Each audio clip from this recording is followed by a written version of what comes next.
Hey guys, J77 here, doing another video game music review, and this one I'm going to the PlayStation era, and that is pretty much one of my favorite games that I played alongside with Resident Evil and Spyro, Metal Gear Solid. Metal Gear Solid, my brother-in-law had. When he had his PlayStation console back in Staten Island, I watched him play.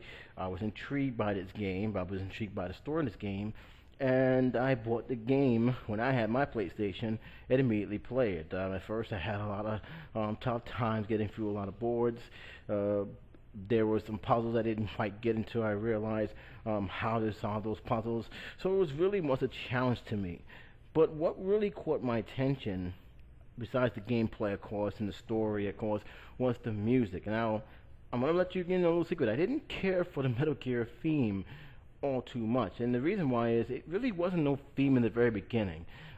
It really had a mixture of orchestra, but it was also had a mixture of a lot of tyro techno music that I really didn't really go too much for. But as the game, as I processed with the game, I realized there was also other elements of the music that really grabbed my attention early, and it always happened when the dialogue has set in. And just to let you guys know, if you have played, it's no secret, if you played the original Metal Gear Solid, not the Twin Snake, but the original that came out on PlayStation, all the way to Metal Gear 4, Sons of the Patriots, you pretty much know that almost half of the game, if not 80% of the game, is dialogue or cutscenes. And some people love to see those cutscenes in Metal Gear Solid, others do not. It all depends on your style of play. But for the most part, when certain cutscenes come in, and by the way, with Metal Gear, most of the cutscenes happen when you're actually talking to the nanomachines. When you see the scenes when they're exchanging dialogue, that's when some of the songs came in.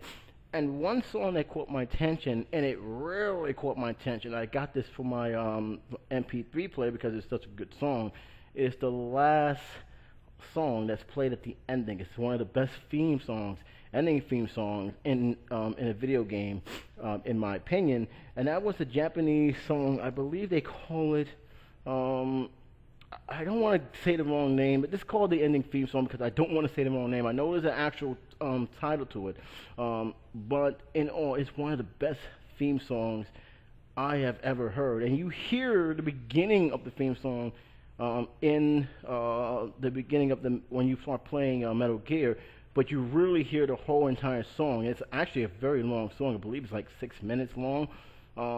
From the ending credits, and it was a very good song.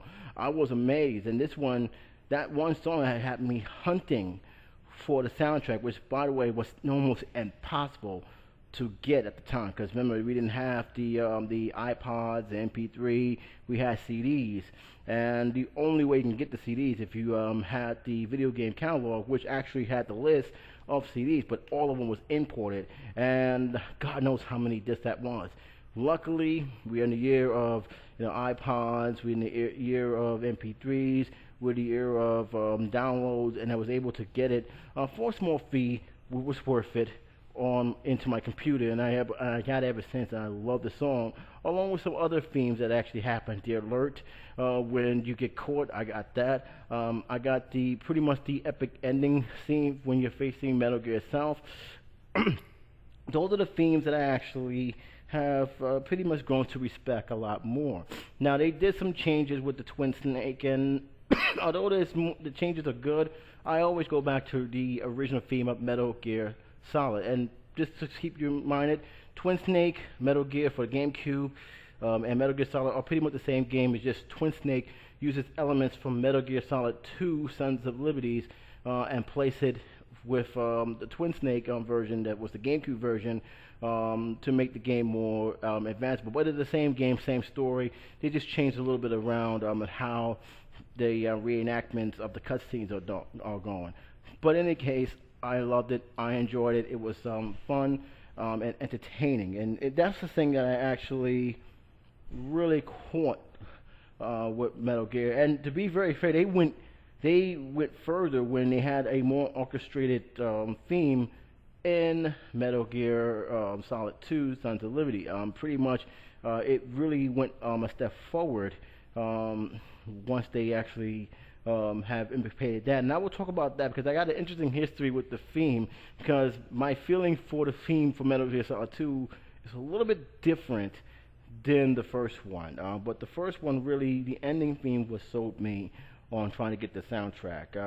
And I think to this day it still holds up strong. If you listen to it right now, you pretty much can sit down and listen to it, the guitar playing, and that voice, that Japanese voice. Even though you don't understand what she's saying, because it is in Japanese, it doesn't really matter. You pretty much, just hearing her voice, you can pretty much know where she's coming from.